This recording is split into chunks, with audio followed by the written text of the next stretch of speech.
All right, welcome back to another episode, the first August edition of Sports with a Z and a T. It's hard to believe it's already Oh yeah. August, and we're 2 months into doing the show. How Football many training episodes is camp is on. this?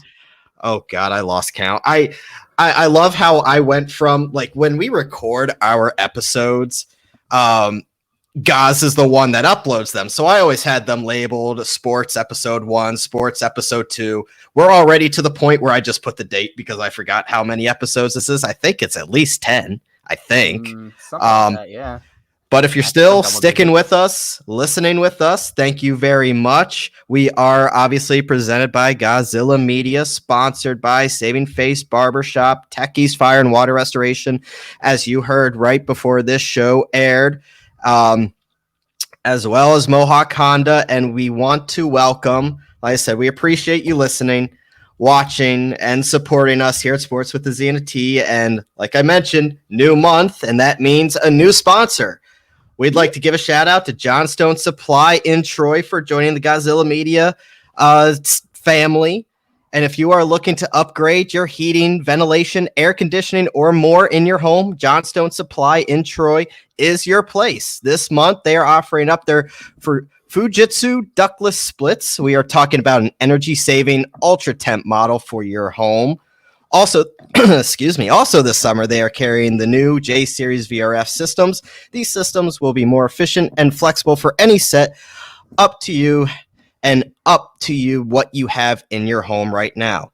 Plus, in stock, they have for you the Westinghouse made by Fujitsu for the more basic, cost-efficient option. And for more information, call them today at 518-272-5922 or visit them on 6th Ave down in Troy, not too far away from a very popular barbecue restaurant that is pretty darn good. So if you enjoy the podcast, which I know you do because you're listening to us, and other Godzilla Media podcasts, make sure to find out more about our partners at Johnstone Supply in Troy. One more time with their number to connect. It's 518-272-5922. Johnstone Supply in Troy. Call today or stop in and say hello to our guys, Tom, James, Kevin, or Rob, and tell them you heard about Johnstone from us here at Sports with a Z and a T podcast from Godzilla Media. So big things coming, new month, new beginnings.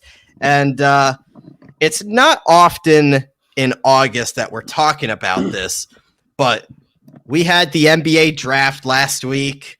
We had a lot of trades go down. NBA free agency is going on. The NBA draft itself wasn't as exciting. I mean, Cade Cunningham went first. It was pretty much chalk. You had some swaps of picks here and there, but nothing out of the ordinary, nothing crazy. What was crazy on draft night was the absolute bombshell of a trade. The Washington Wizards sent Russell Westbrook to the Los Angeles Lakers in exchange for Montrezl Harrell, Kentavious Caldwell Pope, Kyle Kuzma, and the 22nd pick of that draft. I'm going to get your thoughts on this before I say my piece. I have both sides of the coin on this trade, Taylor. I'm not a huge fan of it, and I'll get to that after you. And yeah, you looked at me crazy. I think this is a horrible trade for the Los Angeles Lakers, but I want to get your thoughts first. Okay. So do I love it? I wouldn't say that I love it. I think everyone and their mother, when they saw that, kind of looked at it and went like, huh? Like the fit is strange, to say the least, because you always think when you have a LeBron James team, the one thing you want the most is shooters around him always, because that's how LeBron works. He's a distributor. He's the de facto point guard usually on the team. And so you want to surround him with kind of 3-and-D guys. That's the best way to go. That's how Miami had success. That's how Cleveland had success. I mean, you had guys like, Kyrie Irving who would get their shot off. There's always that kind of guy, and that's what AD is, kind of the guy you can throw it to wherever, and he can also kind of get his own shot if need be, or LeBron can set him up.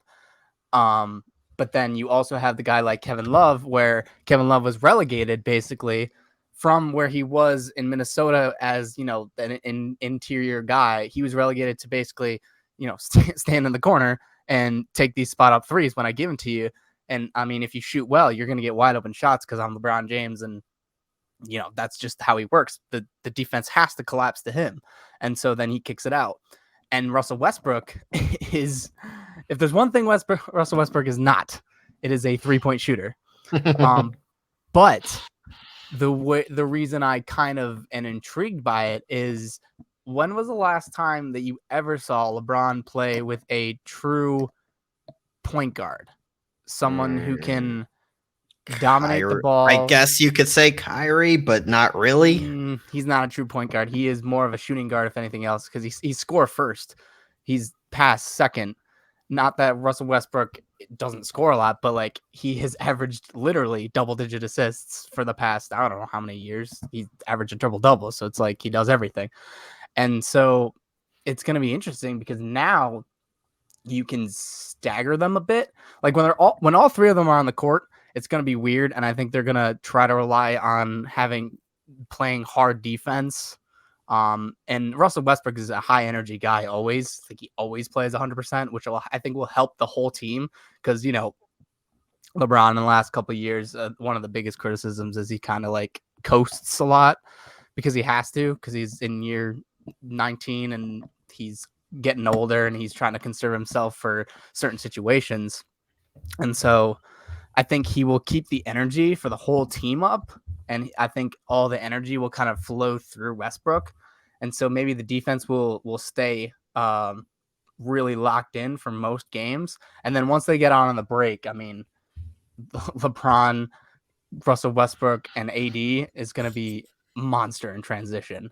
I mean, because now you have the situation where Russell Westbrook gets the rebound, because as he does, and then he sprints down the court, and then you have AD and LeBron where they can go either way. And like, if you give it to LeBron, he can oop it to AD, or vice versa. So their transition game is going to be a monster. But when those three are on the court, in the half court, I wonder if LeBron will play more kind of off ball. Like, the report came out that Russell Westbrook was like, yeah, I'll play more off ball. It's like, okay. But like, yeah, okay. I think it would almost be better for LeBron to play off ball because he's a better shooter. So if he comes off screens and gets a wide open look and Westbrook kicks it to him, I think that'll work better for them. But when LeBron goes to the bench, now you have a guy who is a certified playmaker who can average 10 plus assists per game to kind of lighten the load. So hopefully when LeBron goes to the bench, they don't lose all their momentum. And if LeBron wants to take a playoff in terms of playmaking, he doesn't have to dominate the ball all the time. So I think the hope is that he saves, like Russell Westbrook saves some of those duties from LeBron so that he can, not have to go 100%, be the point guard 100% of the time for a team. Because if LeBron's not on like this last year, if LeBron wasn't the one taking the ball up and it was like, Schroeder or anything, like Schroeder doesn't scare you in any way, shape, or form as a playmaker or as a scorer. And if Russell Westbrook can score and also distribute and get, those lobs set up for AD, and they made a bunch of other moves too. The Lakers didn't. They're interesting. They got a lot of 3-and-D guys, like I said before, Kent Bazemore and Wes Matthews and what was it? Trevor Ariza. I think they got Trevor Ariza. Brought in Melo, brought back Dwight. Yeah, they got Melo. Yep, they got Dwight to back up, because I think Anthony Davis is also going to play a lot more center, is what they'd say. Although I don't know how that bodes well for his health, because the dude can't play center, it seems. I'll say when you face true centers, he's a liability. Exactly, which is a problem. Not that he can't defend real centers. He can. He can be a true center. Like, he's good at center. The problem is he just can't stay healthy when he's at center. So, I mean, maybe putting in Dwight, can maybe lighten the load for him. And Melo is an interesting one. I don't know how that's going to be, but I mean, if LeBron can drag this team to the finals, and if they win a title and Westbrook gets a title and Carmelo gets a title, it's just it'll be nuts. Just like all the veterans getting their titles. So there's good and then there's bad to this trade. I'll start with the good because for me, it's a shorter list than the bad. The Lakers struggled to have any semblance of offense when LeBron is off the court. We know this, right? And that's to your point. He would be seen coasting because he had to be out on the court more, because once he was off, the Lakers were horrible. Mhm. As long as Most you teams make are sure, when they're LeBron teams. right? As long as you make sure one of Westbrook or LeBron is on the court at all times, the Lakers offense should be a lot more steady and consistent, right? Mm-hmm. So obviously it's a better fit with James, but Westbrook's ability to steer the ship and far superior talent than any other Lakers point guard since LeBron's been there should make a big difference, just plain simple because of the all-star talent that Westbrook is. He's one of the best playmakers in the league, to your point, as well, which is something the Lakers have really lacked. The departure of Rajon Rondo, I think, made that quite glaring last year. Mm-hmm. The Lakers really only had James to rely on. So now with someone else who can create shots for himself and others, you should see a boost there, because Westbrook is one of the better, not pure scorers in the league, but he's one of the better, not perimeter, paint scorers in the NBA.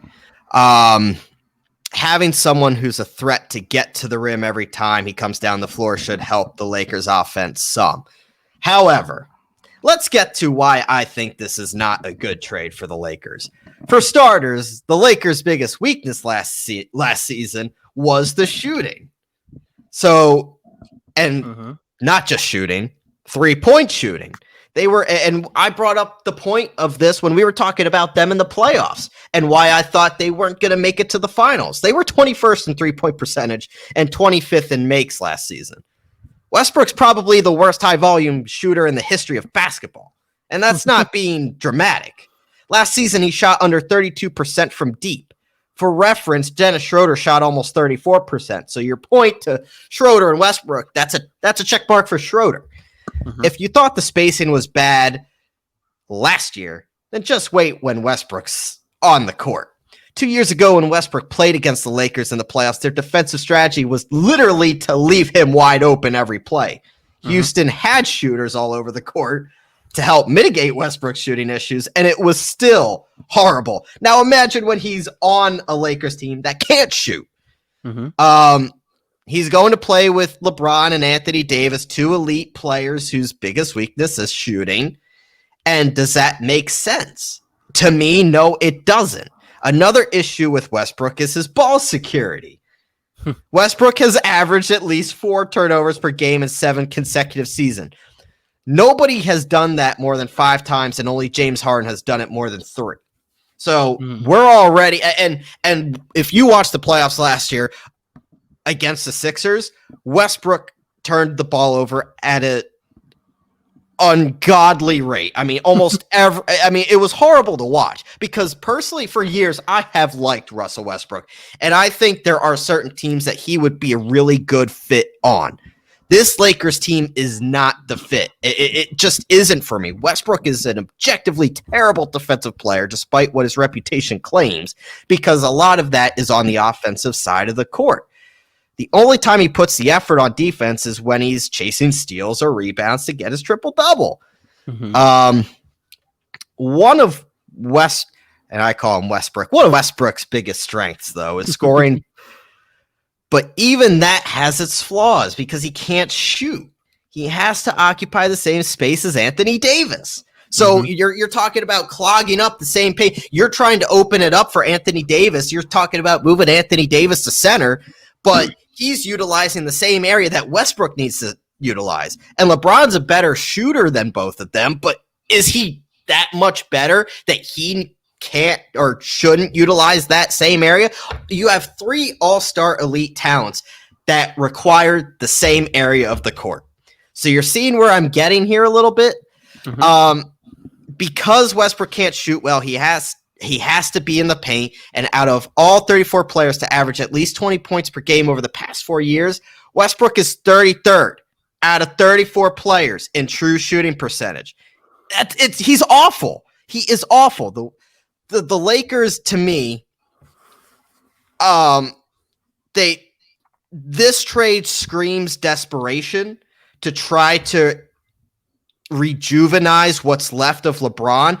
I think it was a panic trade. I think it was the best talent that was available on a trade. It's not the best fit, And I think the Lakers closed virtually any championship window they still had by making this move, because you can bring in Carmelo, you can bring in Dwight all you want. But I think there's better, fundamentally orchestrated, put together rosters in the Western Conference than what the Lakers are with Westbrook, AD, and LeBron and a whole bunch of misfit toys.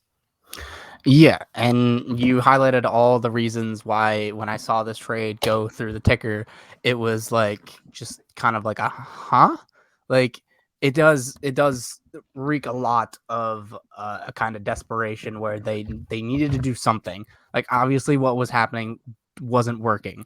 And all your points are valid. Like all the things you just laid out are true. Westbrook is not a very good shooter at all. He's objectively one of the worst shooters. He's horrible. Yeah, he's objectively one of the worst shooters ever, honestly. A high volume shooter, like you said. He shouldn't be taking threes. And you saw, like, I was seeing those pictures from that Houston Lakers series back in the bubble where LeBron was literally almost out of frame guarding Westbrook at the 3-point line. He was Westbrook was at the 3-point line, and in the picture, LeBron is almost out of frame because he is so uncaring about. It's like guarding Ben Simmons. Like you don't need to guard him at the 3-point line. Hey now, you don't need to guard him at the 3-point line. You step off, and what can you do at that point? He's basically a liability if he's within. If he's more than 10 feet away from the hoop. And even then in the mid range, he has, good days and bad days. And that's the same with LeBron. Like LeBron is a pretty good shooter, but we all know that LeBron goes through spurts where he just cannot shoot. And those are the problem times. Like when it comes down to the playoffs, when the game slows down, when everything becomes possession by possession, and you don't have all these like transition opportunities when teams are playing good offense and scoring, how are you going to come down on the half court and set up your offense so that one of these three guys can score, or, one of the shooters? But I mean, the way that it's built, they can just stay on the shooters. And I don't know if LeBron has enough to get into the paint and break down a defense. And if he does, Westbrook's man's going to help him. If Westbrook cuts, maybe they find open space, but that's still a lot of bodies heading towards, the paint area. And then where's Anthony Davis standing? Anthony Davis can shoot, but he's not like a knockdown spot up shooter. So he's more of a rhythm guy. So yeah, it's going to be a weird fit.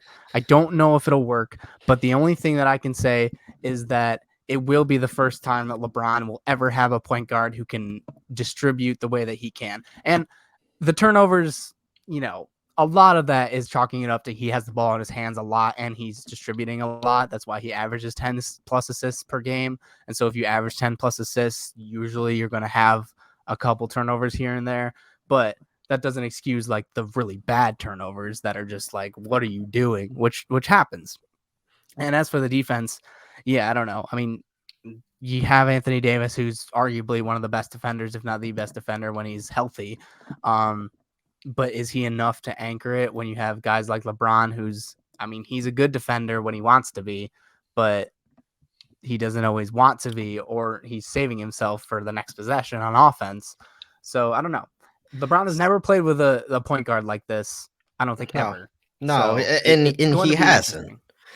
LeBron, and before we move on, because we do have some free agency winners and losers we want to get to, LeBron's 36, and he was hurt last year, which overall is pretty rare for his long career. I mean, he's been very durable, but we're starting to see, like I said, he's 36. The writing's kind of on the wall that Father Time is coming fast. He's going to slow down, and in, say, 3 years, you could probably expect that he won't be what LeBron is when we think of LeBron, right? I mean, that's just not realistic, which means the Lakers, like I said, this felt like a desperation move, and it's a desperation move in the sense that, and we've seen this with other top-heavy teams. We just saw this with the Nets. The gamble is real, and for various reasons, you may not have very long before the window of opportunity shuts. Now, the Nets got really unlucky with postseason injuries, almost won, got bowed out by the Bucks. But in theory, they should have had all pieces clicking in unison, and they just didn't. It was nice to talk about Kyrie and Harden and KD, but they all were all so volatile in their own ways, and you just didn't know how it was going to be chemistry-wise. The Lakers are in the similar spot. I mean, Russell Westbrook's ego is not exactly team-friendly. I mean, we have seen Westbrook, who has never won a title, spend long stints with other superstars and fail to mesh with the likes of KD, Harden, clearly failed to mesh with Beal this past year. Paul George, just to think, and Westbrook's no spring chicken either. He's 32.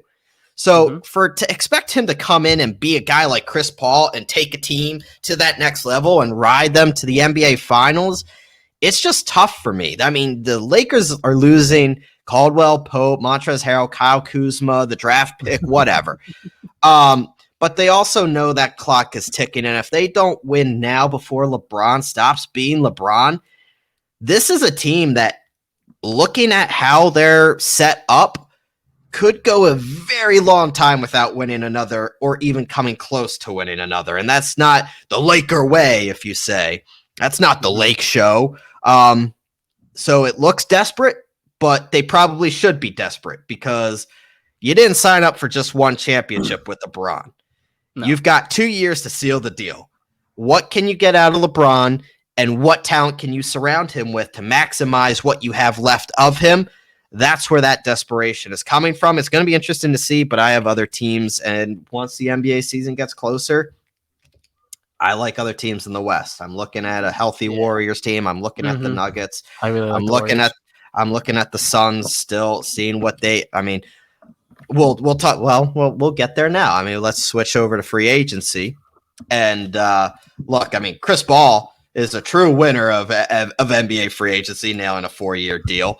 We'll talk about that along with winners and losers. I think long term that's going to bury the Suns financially. We'll see. But let's talk about your Miami Heat, because let's go. And Taylor is all happy about this. I love it. Pat Riley did the bulk of his work in the first 39 minutes after free agency opened up Monday night. In the span of the first hour, he acquired Kyle Lowry from the Raptors, extended Jimmy Butler's maximum contract, re-signed Duncan Robinson, and remolded a roster that he hopes will deliver an 11th championship in 50 years as a player, coach, and executive in a very deep Eastern Conference. Look, the Bucks are going to be better. The Sixers are going to be better. The Nets are going to be healthier. This is a Heat team that disappointed in many ways this past year, got hot late, but couldn't have it translate again, in the first round of the playoffs against the Bucks, who inevitably won the championship. So give them that. Give them credit where credit's due. They lost to the NBA champions, I guess. Yeah, we did. He had plenty of time to swipe PJ Tucker from the Bucks, re-signed a few more of their own fringe guys. Taylor, we could debate whether a roster constructed around Kyle Lowry, Jimmy Butler, Bam is going to be good enough to unseat a Bucks, a Nets, a Sixers team in the Eastern Conference. But the fact that the Heat secured Lowry, who probably was the best player to change teams so far via free agency, stole Tucker from the Bucks. Where do you realistically see this Miami Heat team as our resident Heat fan? And I know you could be a little biased here, and I understand that, but you lost Goran Dragic, obviously, and Precious, and a second-round pick for 3 years of $90 million to Kyle Lowry, who's no spring chicken. Yep. Is this a team that you can realistically say is going to compete with the top three in the East?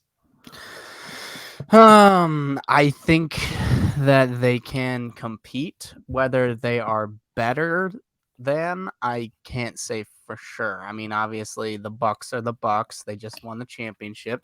We all know what the Nets are at full strength, at least on paper. They are one of the best teams assembled, and one of the best teams in the NBA. The Sixers, if they can figure out their Ben Simmons issue, maybe if they can trade for Damian Lillard, that'll be something to watch later on. Yeah, they're a work in progress. The Sixers, look, Ben Simmons or not, they're still going to be one of the top teams. Do I think they'll win the championship with Ben? No, but to be determined. Yeah, to be determined. We'll see what happens. With Ben, it's a situation where with Ben, if they saw the Heat in the playoffs, I would be worried if I were you. Lowry's, I'm going to temper my expectations because Lowry is not a young guy at all. He's getting up there. 35. Yes, he's 35. He's not like, the thing is, I don't know. His skill set doesn't necessarily require him to be the most athletic guy in the world. He's very cerebral and he's tough and he can shoot and he's a good playmaker and he's a good defender and all that stuff I like. And I think this team has been built so that, I mean, if you look at the starting lineup that they've created now, you got Kyle Lowry, who's one of the best point guard defenders at the point guard position. He's not amazing. He was better when he was younger, but he's a tough guy. And I think that's kind of what the Heat are going for. And then shooting guard, you have either Duncan Robinson or Jimmy Butler, depending on where you put them. But Butler's obviously like that tough, gritty guy. I think that's the kind of the way that Miami's like pushing. They want to be that tough grit team. And then you got PJ Tucker, who's a really good shooter, especially on the wings. I mean, he's one of the best in history at shooting on those corner threes. And he's a tough tone setter guy. And you got Bam and Duncan Robinson, who's an absolute sharpshooter. And so I really like this team. And I think in a series against a team like the Nets or the Bucks, if they come in and they're not prepared to play at if they meet in the first round, I mean, I hope that they're not meeting in the first round because that means the Heat are not a top seed. But whenever they play, if they're not like totally 100% in on like focusing up and winning this game, winning a series, like I think that the Heat will cause problems for a team because they're going to play hard, they're going to play smart, and they're going to defend every single possession 100%. And I think they could catch some teams slipping. I don't know if I can't say like that they are better than the Nets or the Bucks as currently constructed. I mean, they could play the Bucks in such a way that they could win like they did 2 years ago, although everyone thinks that's a bubble anomaly.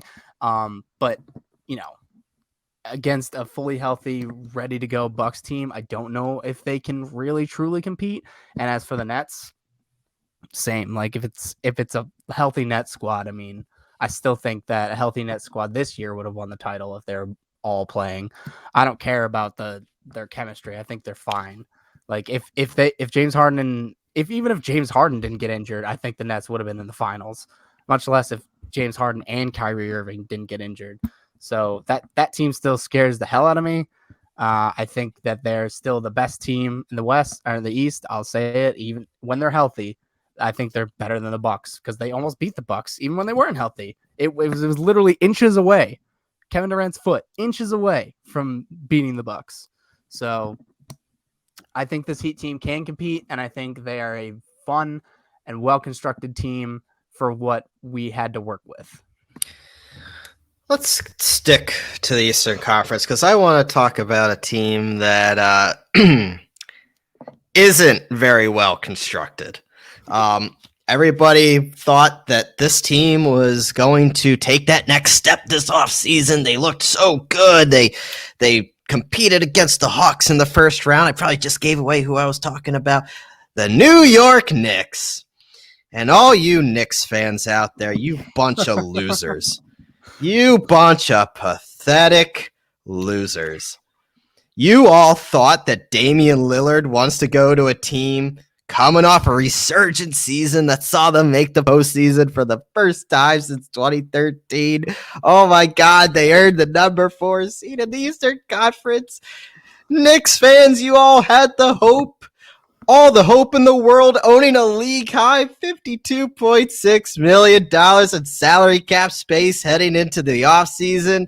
And at the end of the first day of free agency, they had spent nearly all of it to largely bring back the same team. 3-year deals to Derrick Rose, Alec Burks, and Nerlens Noel. Congratulations. But you brought in Evan Fournier on a 4-year, $76 million contract. Congratulations, guys. He's going to move the needle for you. You lost Reggie Bullock to the Mavs. While the Knicks should be in decent shape for next year, all I heard about, especially up here in New York, is the Knicks are the favorites for Damian Lillard. We're gonna build a team. We're gonna get ready for Dame. We're gonna put a team together that's gonna be enticing for him. This is hardly the offseason splash I think any Knicks fans were hoping for. Fournier's a good player, but with potential difference makers on the market, like you had the chance to go get Kyle Lowry or Alonzo Ball or DeMar DeRozan or maybe Chris Paul, Kawhi. It's hard not to view this as a disappointment for the Knicks, which I love because I hate the Knicks and I hate their fans. It would be one thing if they brought everyone back on 1-year deals. Like that's the crazy part to me. You're giving Derrick Rose, Alec Burks, and Nerlens Noel 3-year deals for what? For what? Yeah, you surprised a bunch of people in a shortened season and snuck in as the 4 seed and got hot at the right time only to get smacked by the Hawks. I mean, what are we trying to prove here if you're a Knicks fan? I mean, look, they're going to be consistent, but they're nothing compared to what else the rest of the East is going to provide in the top 4 teams that we just talked about.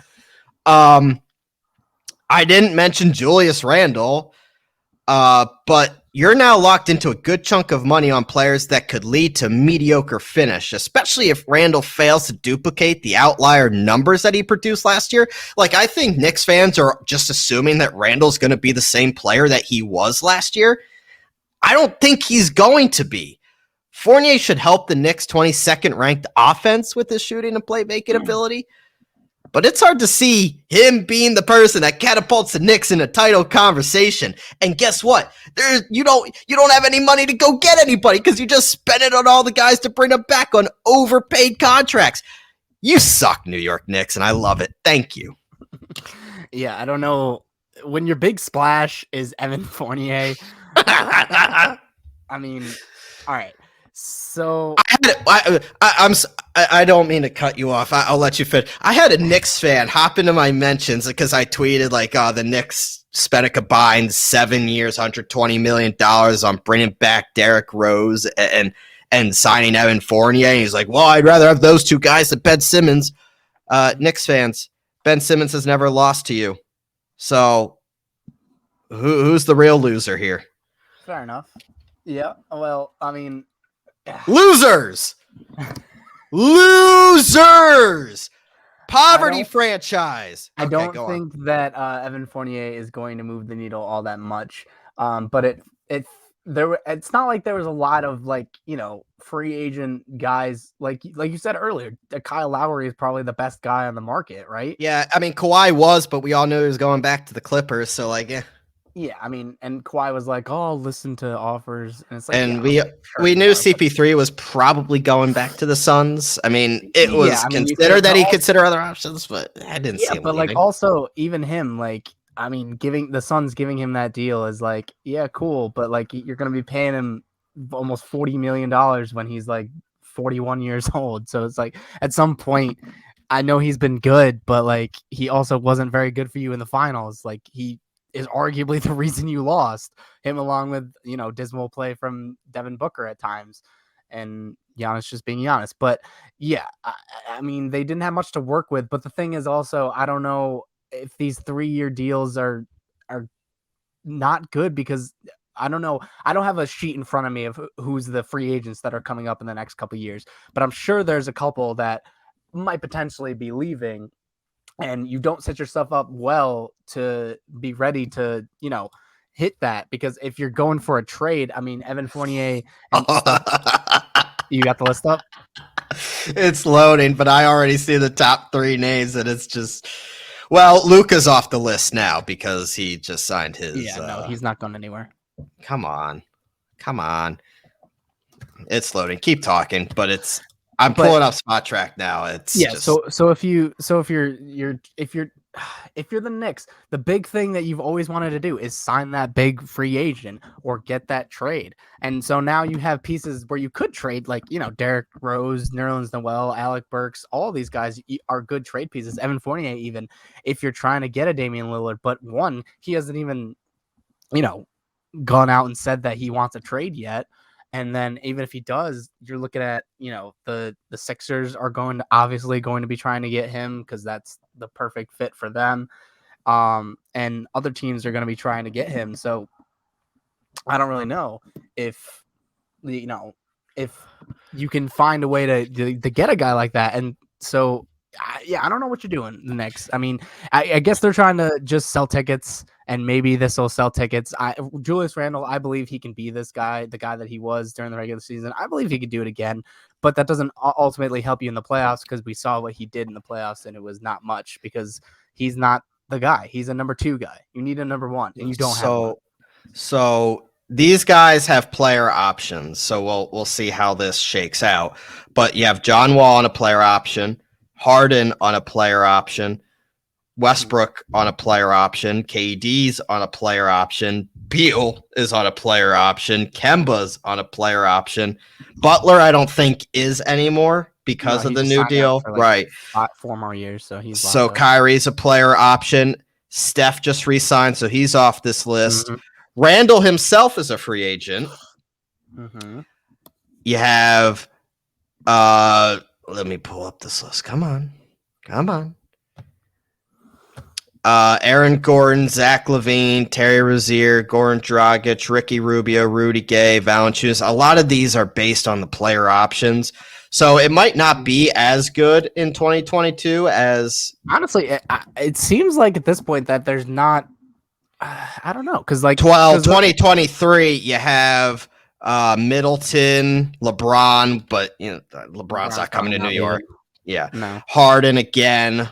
Harden's unrestricted in 2023. Wall's unrestricted in 2023. Westbrook, Durant, Beal, Middleton, Kyrie, Porzingis. He ain't coming back.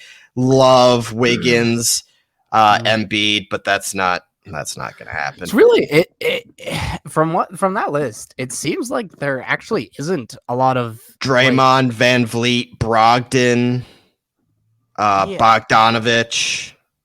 But there's not a lot of number 1 options that I feel like would actually be available because I think the Nets guys, I think they're going to stay together as long as they can, as long as the Nets are willing to pay them and have the ability to.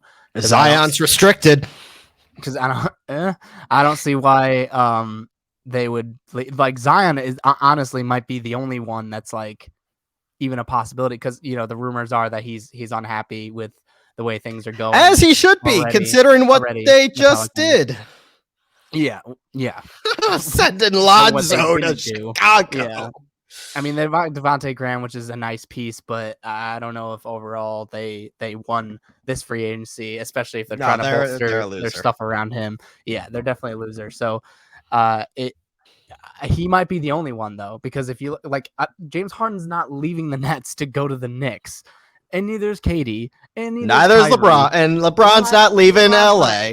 LeBron is going to retire in LA because he's only got a few years left, and he's going to stay there and retire. I would think.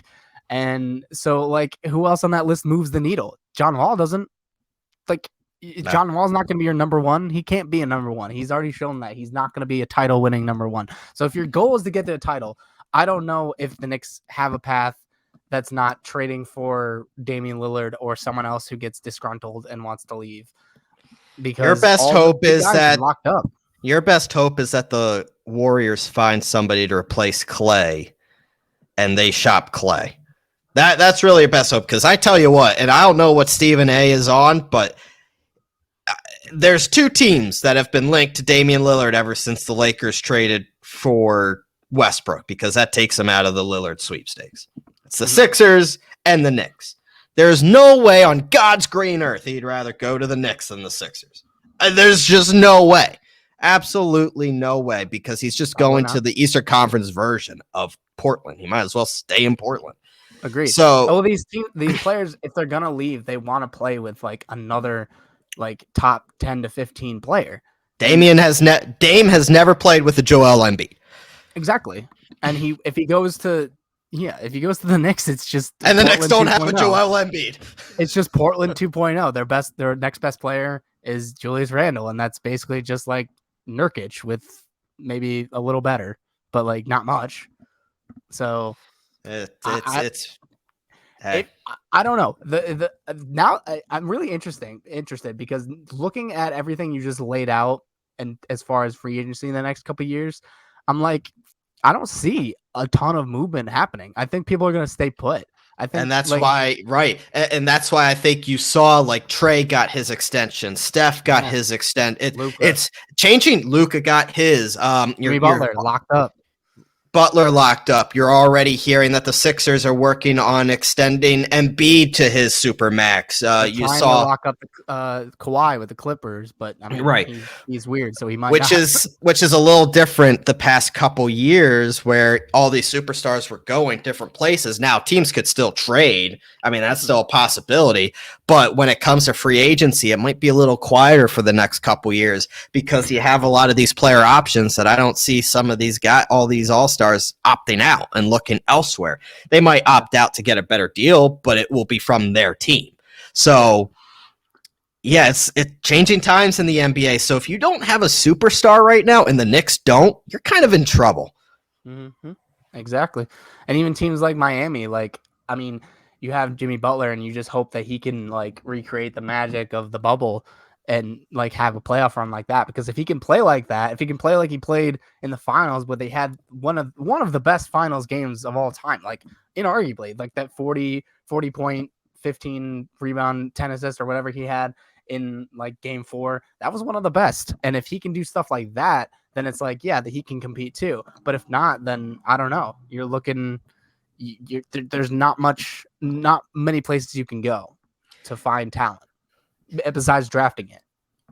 The NBA landscape is still changing, and if anything big happens throughout the week, we will sure update you and have it on our next episode as well. I don't mean to call you out, Knicks fans, but all I've been hearing, especially up here in New York, is how great you're set up for success, and that's what you did with the most cap space in all of basketball. So set up for mediocrity. Yes, exactly. Set up for mediocrity, which a lot of Knicks fans are used to, so it's okay. But the worst team in the league, I guess. Yeah, baby steps. Well, yeah, I don't know, because you could have gotten a talent like Cade Cunningham, so maybe not. Maybe the Pistons are even better off than the New York Knicks moving forward. Oh maybe. Man, this turned into a Knicks roast real quick, but we still have a lot to get to. And before we get to the MLB trade deadline, which was absolutely historic, I do want to remind you guys about something that we've been mentioning on our show all summer long, and that it's the fact that it is trade-in season for your vehicle. And every dealer right now is looking for your trade-in, because that's the hot thing right now, and the money is there. So you go, and there's a shortage of inventory in the market, like I just said. So you go and trade it in at one of these dealers and get money in your hands. But at a lot of these dealers, they don't have anything for you to buy once you get that money in your hands. And that kind of leaves you carless. You need a car, right? Go to Mohawk Honda, because not only do they give you that top dollar for your trade-in, they also have acres and acres of inventory for you to choose from. They have the largest inventory of vehicles in the capital region here in upstate New York, and that means you could choose the one that's right for you. Sure, some other dealers want to talk about their values, but at Mohawk Honda, they would rather show you theirs, and that's in the way they show you value in their selection, and more importantly, how you feel treated at Mohawk Honda. Don't go and feel pressured into buying something from another dealer. And like I said, hey, if you want to do that, go, by all means, go for it. But that's probably the best they can do, and you're going to settle, and you're not going to be truly happy.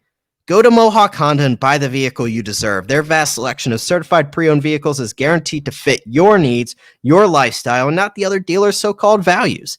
So this summer, and summer is quickly winding down, it's hard to believe, While it's still summer, selection is king, and no one has more to choose from than Mohawk Honda, where they go out of their way to please you. And I mentioned that summer is ending, and it's hard to believe that it's August. But now that it's August, that means the MLB trade deadline has come and gone. And Taylor, this was probably one of the most memorable MLB trade deadlines I can remember in some time. I mean, it was absolutely wild. Everybody's New York Yankees up here made some moves. Now, Yankees still have their issues. We'll get to that. Let's go to the immediate winner, and we'll rip them off real quick. We're not going to spend crazy amount of time, but we were talking about the NBA draft, right? And how Washington. It's all happening the same day. Keep in mind that all of it. The MLB trade deadline was the day after the NBA draft, so there were a lot of moves going on that Thursday during the NBA draft, and as Russell Westbrook was getting traded to the Los Angeles Lakers, the Washington Nationals were in line to send Max Scherzer and Trey Turner to the LA Dodgers, and they brought in a couple prospects: Josiah Gray, Kybert Ruiz, Gerardo Carrillo, Donovan Casey, some other smaller names. One could say the Dodgers got the two best players to move at the deadline, and in the process, you got Max Scherzer away from the Padres and the Giants, who at one point we all thought Max Scherzer was going to the Padres. And in turn, you brought in Trey Turner, who is one of the most underappreciated infielders in all of baseball. Multi-tooled guy. He has it all. He can field, he can hit, he can run. He's really underrated as a player. The NL West quickly got really interesting, and it started with the Dodgers, who I think, I mean, there's other teams that had an impressive deadline, and we'll talk about it, but I don't see, and a lot of people believe this going into the season. And Taylor, I remember you and I being on air at one point in the past up here in New York, and before the season started, and I said the Padres were going to make a run at the Dodgers, and currently the Giants lead the NL West, which has surprised a lot of people. The Dodgers, with these moves, if they pay out and they stay healthy and they get Kershaw back here in a little bit, and that rotation stabilizes itself and this lineup really gets going, and maybe Cody Bellinger takes it up a notch, I don't see anybody that gets in this Dodgers team's way to go back to back. I mean, no, the rich got richer. That's what we can say about this MLB trade deadline, because when that trade went through, it's like come on, like that team is absolutely stacked, like from top to bottom. And like you said, Cody Bellinger isn't even doing much for them. Like he's having a bad season, and like, you know, he at any point he could change it, turn it around, and start doing, you know, and start playing better. And they should be more than the 21 games over 500 that they are. They should be leading the NL West. It's so surprising that the Giants still are leading, and they added Chris Bryant, so give it up for them. You know, the Cubs just got rid of everyone. That entire like core of the 2016 World Series is gone for the Cubs, and it's insane how much better that they even were able to get, adding Max Scherzer and Trey Turner. And it just, at this point, yeah, I don't know who's going to stand in their way. I mean, I guess it's the Giants because they're still there, and it's not like they got worse. They got better with Chris Bryant, but I don't know, man. I don't know if anyone can beat this team. Well, and like you said, the Giants did get better. And what I liked about the Chris Bryant trade, I was hoping he was going to go to the Phillies. It didn't turn out that way. I think the Phillies kind of settled with knowing that they're in a mediocre division and might not need to do as much to reel in the Mets, which they are doing. But no, also to not go all in because the Dodgers did what they did. So it's going to be hard to top that. Chris Bryant going to the Giants without the Giants having to give up any of their top prospects. They didn't have to give up Marco Luciano, who's their top prospect. He's a shortstop, or any of their future catchers. Really said a lot. Now, Chris Bryant's a rental, and do I see Chris Bryant long-term in San Francisco? No. But the Giants are a team that's surprising a lot of people, and they didn't hurt themselves, and Evan Longoria is going to get healthy. That pitching staff has surprised a lot of people. We keep it in that division, though. We talk about the Giants and the Dodgers, but the Padres, man, they are quickly becoming losers. And I was really excited about the Padres going in, and with good reason. They're still a very good baseball team. Fernando Tatis is on the verge of being out for the year. That's to be determined. He's on the IL with that shoulder subluxation, or however you say it. And they're determining, if he doesn't make any progress, that he's going to have season-ending surgery now instead of at the end of the year. So to be determined on that, that'll be determined probably by the time our next show airs. We will know the future of Fernando Tatis this season. They brought in Adam Frazier from Pittsburgh, Jake Marisnick, Daniel Hudson. But like I said, it looked like Scherzer was going to the Padres in a matter of hours. He went from going to them to their most urgent competitor in LA. So I think that right off the rip gives them that massive L. When it goes to the other teams in the National League, we talked about, I know we have some Mets fans. God bless you. Listen to our show. You got Jose Baez, but he's already headed to the IL. You got Jose Baez, Rich Hill, which he's been okay. He's been up and down. He is what he is at this point. Putting Baez in double play combination with Francisco Lindor long term sounds exciting, but you need to be healthy. You don't have Lindor till at least middle of this month, possibly closer to the end of this month. And now you have Baez going onto the IL. Meanwhile, all of a sudden, the Phillies, who brought in a closer in Ian Kennedy and got Kyle Gibson from the Rangers, are all of a sudden 2.5 games back and surging, and you play the Phillies next week. So the Mets, to me, initially were a winner, but all of a sudden are quickly becoming a loser, because you go and get these guys and they're not even on the field. You kind of need help. But I really wanted to get to the AL East, because this is the division that I think everybody wants to talk about, right? And I'm just going to twist the knife while complimenting you, Taylor. The Yankees and Brian Cashman. Boy, did Brian Cashman reel you Yankees fans back in quickly. The Yankees on paper got better and somewhat improbably bigger at the deadline. Joey Gallo is a good two-way player with impact, on-base skills, nearly unparalleled power, and he's under team control not only this year for next year. So, and they didn't really give up. They gave up their 10th and 12th prospect for him. So it really wasn't anything too high priced. And then you brought in Anthony Rizzo, whose defense, he's an upgrade at first base, either way you slice it, because Luke Voigt's been a disaster. Mm-hmm. Defense, contact skills, and he's already had 2 walk-offs this year or with the Yankees in a short week. The fact that he brings contact will solve a lot of the team's problems that has trouble getting on base. And quite frankly, they've been like a high school freshman team who can't get on base. I mean, they just swing for the fences and strike out at an unreal clip.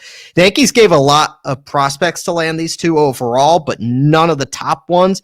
They've shored up a lot of weaknesses in the hunt for the second AL wildcard that you're only 2.5 games out of. However, you need to beat the Baltimore Orioles, and you need to hope your top 2 pitchers don't get COVID. Garrett Cole and Jordan Montgomery are now on the 10-day IL with COVID. I don't know what's going on in the Yankees clubhouse, but they are breaking science with all of these vaccinated players testing positive for COVID. I don't know what the Yankees and the Yankees alone are doing, but it's almost like the Yankees cannot have nice things. And I'm okay with that. I know you're not, but this Yankees team is maddeningly frustrating time and time, even when they go out and do what's right.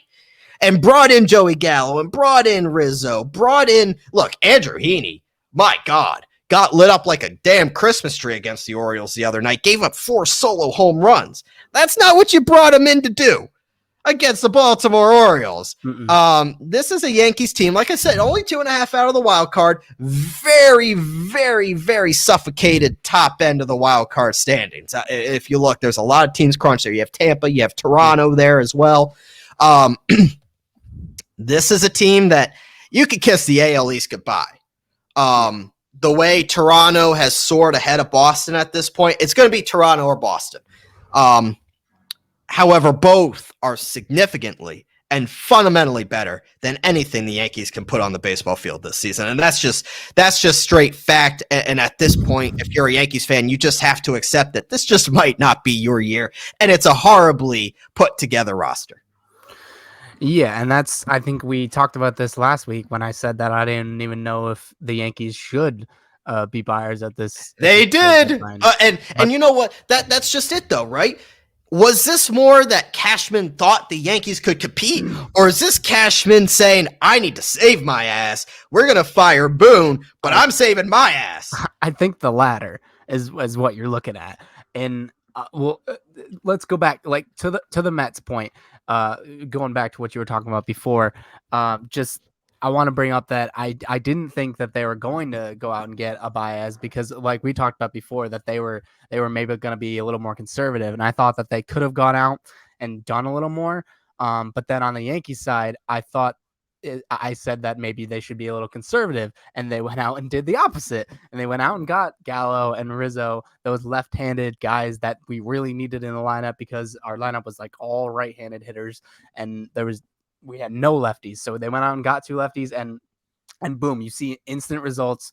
Rizzo like playing as well as you could hope for in his debut with the Yankees, and Gallo doing work too.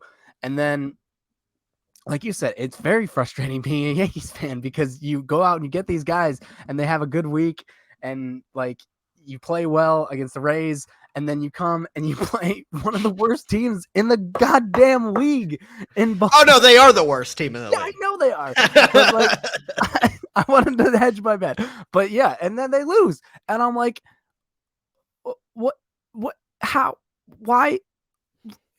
Explain why. The Yankee way is to play down to your competition. That's what they've done. It's awful. It's really awful. And I don't understand why this happens always. And like, they're pissing away their chances because you're right. They're only 2.5 games out. But if you lose to bad teams that you're supposed to win against, that's how you lose this race. And if you lose this race, I don't think that Cashman making these moves should save him. I think he shouldn't be absolved of his sins just because he brought in Rizzo and Gallo and it worked for a couple days or like a few games here and there. When the fundamental like bedrock of this team is losing to teams like Baltimore, it's not working. It's not the way it should be, and you need to like retool. You need to change the roster fundamentally so that it is better. And the COVID thing, I don't know. Maybe it's just because they're in New York City and you know, the Delta variant is the Delta variant. It's super infectious and whatever crap else. So yeah, I don't understand that. And it sucks, but I don't understand the Yankees. I don't understand how it works that you can be so good on paper, how you can come in and play well against one team. And then you play the worst team in the league and you suck.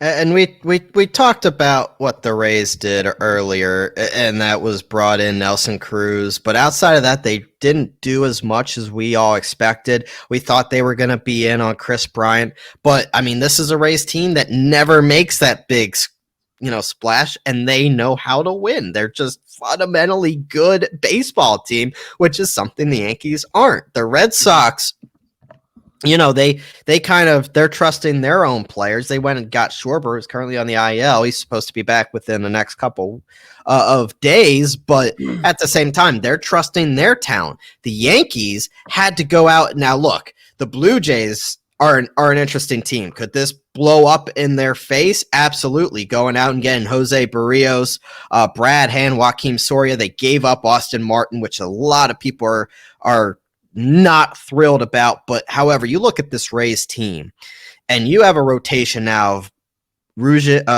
Jin Ryu, Barrios, Robbie Ray, who's having a great season, Alek Manoah. You have Vlad, Bo Bichette, George Springer, Marcus Semien. This is a team that's ready to turn the page, and they see that they're in the thick of this as well. Not for the division, but the wild card. Mm-hmm. You could argue that, the Jays, within reason, got better because they saw that window. But a lot of these guys are under control, and that's Barrios. He brains a lot. He's young, too. The Yankees, you have Gallo, who's under control. However, the two teams that are sitting at the top didn't do anything. And I think that's the difference of how some of these teams are constructed. I think the Rays and the Red Sox are still the two teams to beat. Now, does that leave a second wild card spot open? Yeah. But I don't know, man. I just don't see the Yankees in the playoffs this year. As tough as it is to say, if they do, they have the talent that they should be, but they got to start beating teams like the Baltimore Orioles. Yeah, exactly. And at this point, it's like, even if they make the playoffs, are they even going to win the wild card? And no, because you're going to have to play Tampa or Boston. Yeah, exactly. That's what I mean. And then now it's a one game playoff, and if you're throwing Garrett Cole, anything could happen. But he hasn't been the same without Spider Tack outside of a game against Houston. So and he might have COVID anyways at that point. Well, obviously. Oh God, if he has COVID now, all the way to October, I think we're in trouble. But who knows? But at any point, even if they're vaccinated, they could still get it and then be out, or have contact and not be out. But you never know. And the way that the season's going for the Yankees, it's like one pitch away from injury and then gone, and you got nothing. But I don't trust this team in any sort of capacity. And in a one game with Garrett Cole, yeah, maybe if he has a great game. But then you get into a series with anyone, and it's like, how can I trust them? How can I trust them when they play like this against the Baltimore Orioles? You can't. And I think that's the problem. I don't mean to kick you while you're down, Taylor. Yeah, of course. I knew but this is, look, welcome to the family. Welcome to the pain that is the Wentz wagon. And boy, are the wheels falling off the Wentz wagon and quick. And look, this affects both of us. You're now. Ooh, I just smacked my mic. You are now one of us. One of us. If you've been living under a rock, first of all, the Colts have announced that quarterback Carson Wentz had surgery to remove a bone and repair the foot that he had injured apparently all the way back in high school. Yeah, and this was never fix that for us. Hey, blame North Dakota State too. Don't put it all on us, Ricky Bobby. Okay, fine. The both of you. I'll blame you both. I don't care. Why is it up to us? Obviously, Wentz suffered an early foot injury during the first training camp in Indy, and the coaching staff is now scrambling for a potential half season without him, as it is announced that he could miss up to 12 weeks of action. It could be earlier, but there's a 3-month timetable. That means there's a great possibility of Wentz missing 8 games, aka half of the 2021 NFL season, before an early November return. We crunched the math here in Philadelphia because, it kind of matters how many snaps he plays in order for us to get your first rounder, Indianapolis. That's probably not going to happen unless, they're optimistic. They're not ruling out that he's out for week 1. However, it's not likely. For anybody that's not familiar with the trade and how it went down with the Colts and the Eagles are getting a second-round pick from the Indianapolis Colts that will convey to a first-rounder under 2 circumstances. One was that simply Carson Wentz played 75% of the snaps, not games, snaps, of the Colts season, or 70% of the snaps and the Colts made the playoffs. One of those two things has to happen. I did the math, Taylor, because I'm just so good at math, and that's why I'm in the broadcasting world. Sure. It gets dicey if Carson misses 4 games. He has to be back by week 5 in order for me to feel okay that he'll play 75% of the snaps. Now, I think overall that this is the smart way to go if I'm the Colts, to get this fixed and not try to prolong, try to gut through this season without getting the surgery and just simply getting it fixed and thinking you can get through it 100%, which you're not. However, this causes a big issue for the Colts. Obviously, you put in resources to bring in Carson Wentz as your franchise quarterback. That's what he was brought in to do. The contract says that he's a franchise quarterback. Outside of last year, historically, he is a franchise quarterback. He is an MVP finalist. 2016, former first-round pick. However, with him out of the fold, the Colts have Sam Ehlinger, Jacob Eason, and Brett Hundley on the roster. I go puke.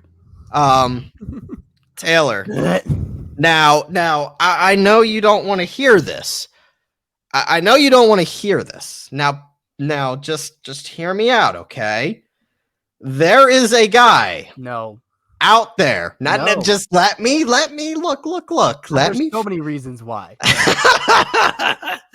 There's a guy that stepped in for an injured Carson Wentz before, under Frank Reich as his offensive coordinator, and happened to lead a team to the Super Bowl and be Super Bowl MVP. That man is Nick Foles, and it just so happens that he's on a Chicago Bears team that just drafted Justin Fields, has Andy Dalton in the mix, and might be looking to trade on St. Nick somewhere that might need a quarterback or two. Look, am I saying Nick Foles is by far the best solution and most realistic one for the Colts? No, but it's probably your best chance to maintain your status as playoff contenders. The Bears, like I said, have no short or long-term plans for Foles anymore because they have Dalton, they have Fields. Because he sucks. That's why. That's why they have no long-term plans. You shut your mouth. He's a former Super Bowl MVP. He's a Super Bowl MVP, Taylor. There was 2 games where he caught fire. Don't talk to me about the Bears. The Bears have no long-term plans for him. Why do you think that is? Chicago made Bears would have long-term plans for someone if he was any good. I knew I was going to get him going. Chicago. Also, why would you bring in a guy who literally psychologically broke Wentz a little bit? Because him coming in and doing that and then being Wentz is part of the reason why he left. I think Wentz might go into an Indianapolis cornfield and Old Yeller himself if they bring in Nick Foles. But Chicago made a desperate mistake by bringing on Foles and taking on that contract off Jacksonville hands last year. Now the team that can send him back to the AFC South to take advantage of Indianapolis's own desperation for some decent return on a quarterback that they don't need might just be, like I said, Indianapolis. Frank Reich has a strong working relationship in the past with Rivers and Wentz, which is why they were the consecutive solutions after the retirement of Andrew Luck and Jacoby Brissett just simply not being good. Nick Foles fits that bill, Taylor, and I know you don't like to hear it, but Foles was the ultimate super sub for Carson in Philadelphia under Reich. He won Super Bowl 52 MVP honors. Ballard and Reich need to think about bringing Foles right down I-57 to play for his 6th NFL team as soon as possible if the Colts have a chance. If the Colts, which they don't, because guess what? Quentin Nelson, your best offensive lineman, is also out with the same. Look, I've never heard of this injury. Not only is Quentin Nelson out, but it's the same exact injury as Carson has. I've never seen anything like it. Honestly, Taylor, I thought the Eagles were cursed, but I'd like to personally, on behalf of Philadelphia and the rest of the Sports with the Z and T listeners, thank you for being a more miserable fan base than what we are in Philadelphia. I'd like to thank you for bringing the weight and just pain and constant suffering of wondering if Carson Wentz is going to be healthy year in and year out, and me going on social media and any platform and defending him to my grave. I am thankful for you, Taylor, that you of all people now can take that burden from me and carry it on. Thank you. Look, I feel for you, man. Are you done? Are you done? I don't know. I might not be.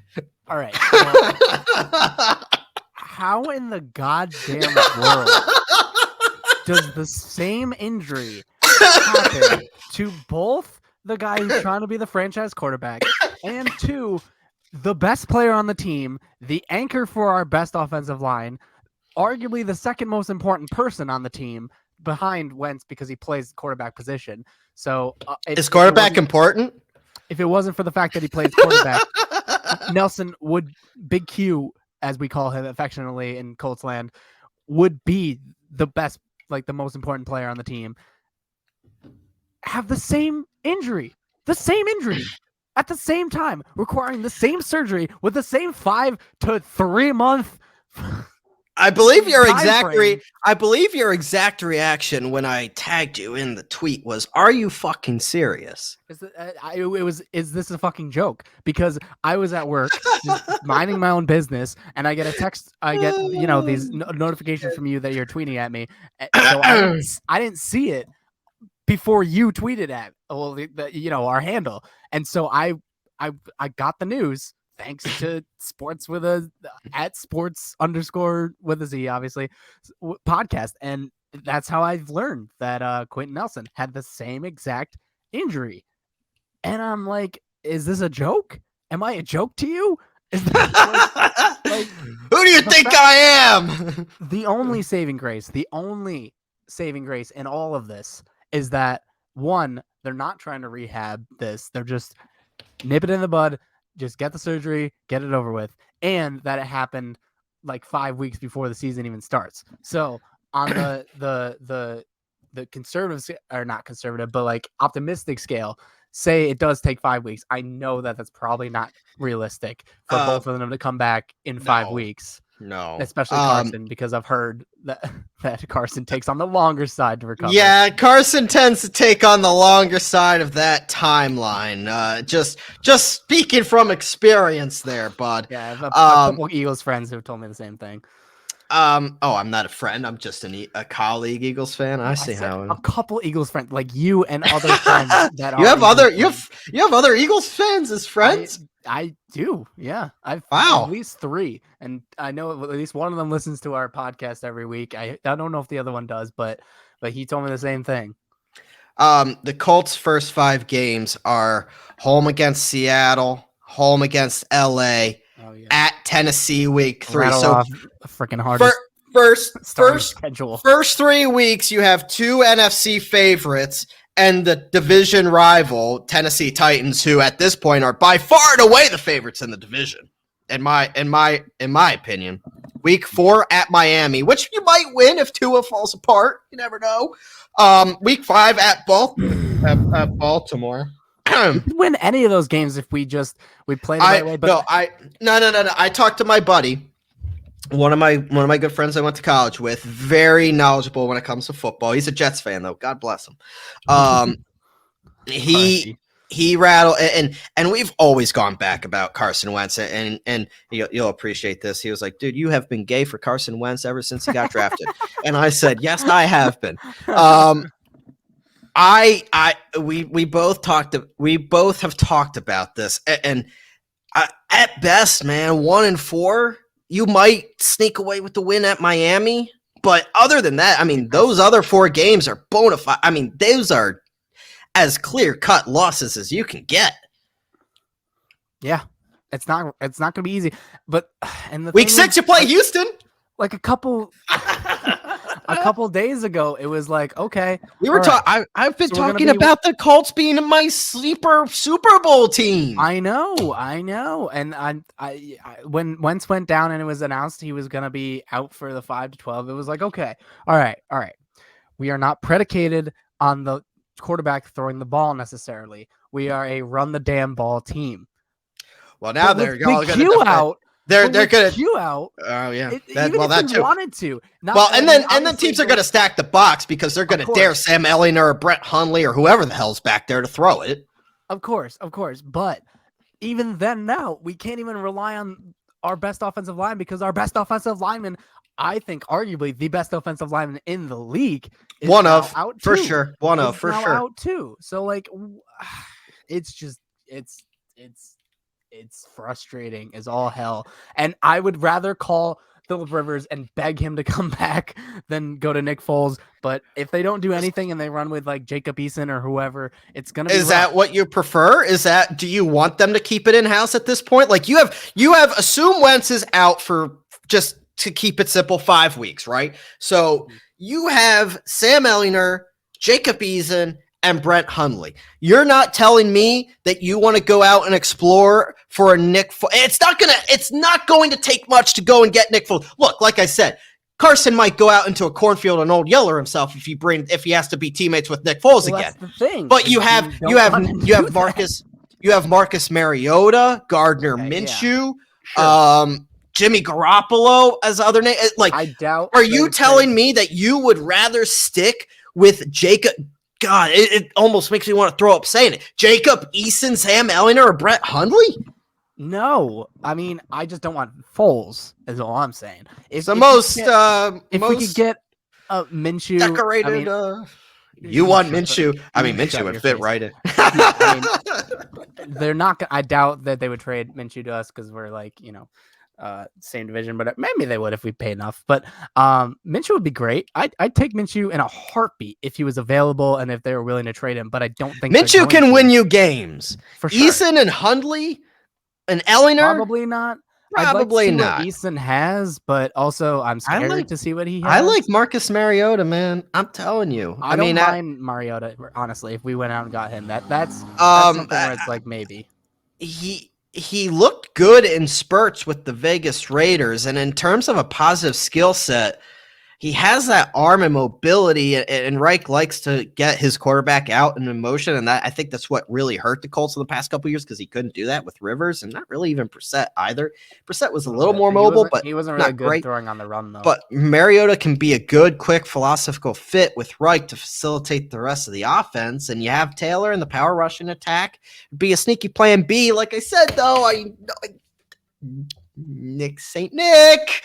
Saint Nick, I'm telling you, come down the chimney, saving the day again. He's not happening. Oh man, I'm just so happy someone else can suffer. But again, for the millionth time, even if they do it with Big Q out too, it's like it might not matter. Line is going to suffer a lot. And You're whoever's behind under center is also going to suffer, and the running game is going to suffer. Not just because they're going to be stacking the box, but also one of our best power rushing linemen is going to be out as well. But Big Q's tough, so I'm hoping he comes back in 5 weeks. Well, at least you're not the Giants and beating the hell out of each other at training camp and That's hilarious. running suicides. And the Giants, Kenny Golladay is now hurt. You got Dak Prescott is being held out for, they say precautionary reasons, but I don't think you're holding out your franchise quarterback for precautionary reasons, Yeah. due to a sore shoulder, but that's just me. Rough. Zach Wilson apparently is looking the part down in Jets camp. The Eagles have heard nice things about Nick Sirianni and his coaching style. I've seen some practice videos. Devontae Smith. Yeah. Devontae Smith is going to miss some time. However, he was on the practice field today. Now, obviously not running, but he was working at the jugs machine, and that worries me, man. He's doing as much. Look, I'm not worried about it. I'm not going to act in terms of like fantasy. I'm like, I don't give a fuck about your fantasy team, Taylor. I don't care about your. Wait, have you already drafted? No. But he's a guy that I would target. Except that now I'm kind of like, I don't want him to get injured again. I mean, he's always I do target him, but look, I mean, it is what it is. The Eagles have weapons and they kept third. So look, Devontae Smith is going to be fine. He's apparently has a great chemistry with Jalen Hurts. We'll see. I'm not biggest Jalen Hurts fan, as I've said several times on the show, but I'm willing to buy in at least my franchise quarterback is healthy.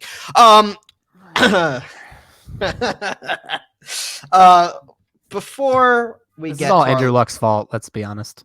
It is. If Andrew Luck didn't quit on your team and retire.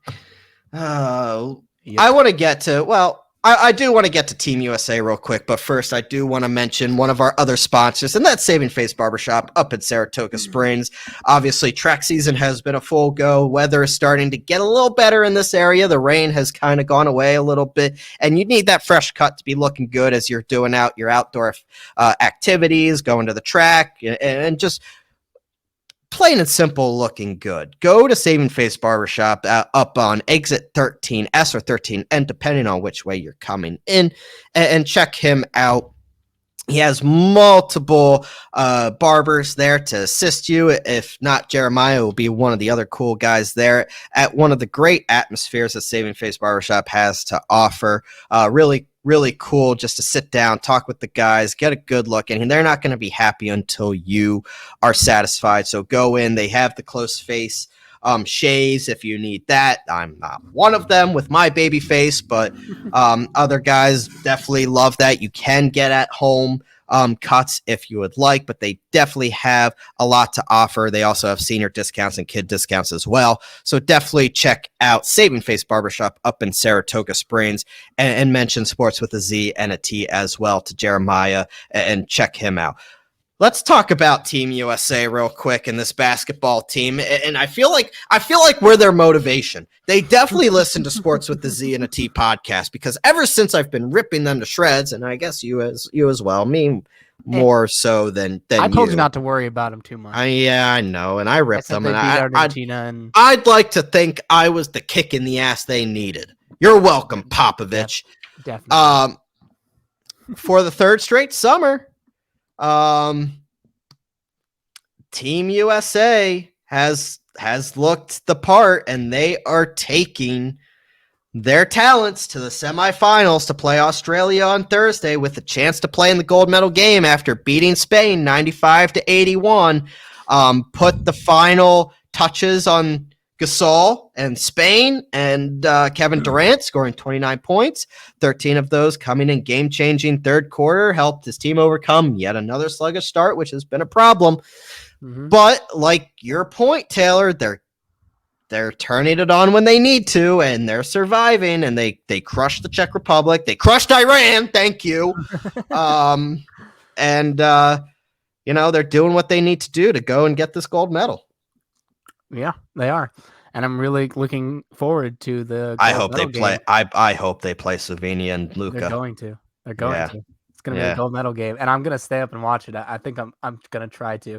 These times are so brutal. It's like 3 a.m., but that's just it. USA has been, their start times have been like 3:30, 4 o'clock in the morning. I just can't do it. I can't. I think I'm going to try when Team USA eventually plays Slovenia in the gold medal game, because I think Slovenia plays France, which, gave US some problems with the Stifle Tower there. But I believe in Luka, and I think he's going to do it. And I think Australia, is going to put up a fight. And I wouldn't be surprised if Australia beats the USA again, but I expect Team USA to win, because it looks like they're hitting their stride and, getting hot when they need to. But that gold medal game is going to be great. I'm really hoping that it's Slovenia versus the USA. And you know what? I'm not saying I'm rooting against us, but stop yourself. I'm going to mute you now. If he beat the Team USA, can you imagine the embarrassment for all of Team USA? Luka. Well, that would be it. That would be how bad it is. It would be an embarrassment. It would be losing to Slovenia. Look, nothing against Luka, because what he's doing has been fantastic, and it's impressive to see him lead a nation that, their overall population is 2 million, and they have a team that's on the cusp of being in the gold medal game of the basketball tournament. Their second best player is? Do you know their second best player is? No, I truly don't. Zoran Dragic, the lesser Dragic. The lesser Dragic brother? Oh my goodness. He's their second best player, basically. It's just him. It's just Luka. Well, and I think that shows you, everybody wanted to mention how the international pool was getting closer and coming closer to the U.S., and that, in a sense, might be better. But the fact that outside of Team USA, Luka by himself is carrying a Slovenian team, and look, Luka's very good. I'm not trying to take away anything from, but that kind of shows you that maybe it's not as close as people thought. It would have been fun if Giannis played for Greece and stuff. That would. Well, I'm sure. Yeah, I mean, you don't have Giannis playing for Greece. There's a couple other guys that sat out, but overall, the win was a relief for Team USA. Needless to say, after some players and coaches were up much of the previous night dealing with NBA free agency, a lot of the team, JaVale McGee agreed to terms with the Suns, Zach LaVine and the Bulls. Traded for Lonzo. Marc Gasol is going back to the Lakers. Had a pretty good. Bulls are an interesting team. They might be this year's, and I ripped the Knicks. I ripped the Knicks to shreds, but they might be the 2021-22 version of the Knicks. Surprise some people, and will be a lower seed playoff team. Maybe better because I think LaVine's better than Randall, for sure. Yes, and the fact now that you have DeRozan and Vucevic. Yes, if he could stay healthy. So yeah, Team USA, by the time we talk, hopefully has a gold medal in their pocket, and we can finally put to rest the Sports with a Z and a T theme that do you know when the gold medal game will be? I could look it up. I know Thursday is the Team USA Australia game. Maybe over the weekend. Basketball gold medal game. It would be Friday, August 6th at 10:30 p.m. their time. That doesn't list our time. So what would 10? What would 10:30? I think they're it would be Friday, August 6th at 10:30 p.m. our time. Oh, really? Yeah. 10:30 p.m. our time? 10:30. That's what it says. I hope it's not wrong. That's what it's telling me now. That's not bad. Yeah, no, they have late for that. And then the Australia game, for those wondering, is at midnight. I'm not watching that one. No, and hopefully they simply beat Australia. Well, by the way, don't have Ben Simmons. And just real quick, and that we're on the topic, there are reports leaking out that the Sixers are open to bringing Ben Simmons back. So if they do not get that asking price that we've been discussing, Ben Simmons might be a Sixer, and the Sixers are going to try to hashtag run it back and see if Ben Simmons learned how to take a jumper after 5 years. We'll see how that goes. But other than that, next week, Taylor, I want to start, and I guess it depends on what happens with the sports scene. I mean, we had the MLB trade deadline this week, and the NBA free agency and the draft, and a bunch of trades going on, and the Olympics are wrapping up. So it's been crazy. But I want to start breaking down our predictions for the NFL season next week. This is the last Sunday, everybody, until February, that will not have football. You are welcome, listeners. Hallelujah. So we will start. I don't know what kind, and we'll do a little bit. I know we have a fantasy podcast in Godzilla Media, but I want to talk, fantasy on our show a little bit. I want to talk about our divisional breakdowns, our predictions, and really go all in on the football stuff as we head up to week one. With 3-4 weeks left in August, we might have 3 or 4 shows. I'd correct me if I'm wrong on that. But so that's the plan for our listeners, and obviously give us our feedback. 4 more. So we'll have 4 more shows. 31st is Tuesday. Okay. Well, actually, it'll come out the 1st of September. Okay. So we'll have 4 more shows in the month of August leading up to the start. And I want to get into college football predictions as well. I know you're not always the biggest college football guy, but think we'll get you in on it. Maybe, possibly. Yeah, I don't watch but every game, but I'm no, down. you're not. You're not a I- psychopath like I- me in Penn State. I live for the college football. You playoff, you like the so. overall I like the games where rankings, I'm everything. Yeah. It's fun. So we'll get into all of that quickly approaching. Like I said, this is the last week without football on a Sunday until February. So get excited for that. I'd like to thank all our listeners for sticking with us for a full hour and a half. We said that it was going to be a long show, but it had to be a lot going on. Give us our feedback. DM us, either me, Taylor, the Sports with a Z and a T account. Let us know what you guys want us to talk about when it comes to football, what predictions you want us or what layouts you want us to consider, and we will definitely take your considerations as we move forward with our football breakdowns. I would like to thank our sponsors once again, which is Johnstone Supply down in Troy, Saving Face Barbershop, Mohawk Honda, Techie's Fire and Water Restoration. The list is getting longer, which means we are growing. Godzilla Media is growing. It's going to be awesome. Taylor, you are at where again for trivia this Thursday? Across the street pub. Across the street pub down in Albany. So Across the street. Go visit Taylor down at Across the Street Pub for some trivia on Thursday. 6:30. There you go, because guys cannot make it, so Taylor's subbing in. I'm sure that will be fun. I cannot make it. It's just a busy week for me. But other than that, thank you to our sponsors. Thank you to Gaz and Godzilla Media for giving us this opportunity. Congratulations, Jeff Levac, for becoming the president of the Albany El Presidente of the Albany Empire. Much deserved. Rise of the Empire. Nothing but happy for Levac. Absolutely killing it over there at Tech East and now the president of the Albany Empire. Good luck to them as the playoffs start as well. They're going to clean up. They're going to clean it up. Championship. Go back. Can we say back to back? I guess we can count it as back to back. Yeah, we'll say back. We'll say back to back. Going to defend Nobody that won in title. between. Exactly. So going to defend that title. But otherwise, for Taylor, I am Bryce. This was Sports with the Z and a T podcast. Everybody be safe out there. Enjoy the drier weather. And we will catch you next week. See ya.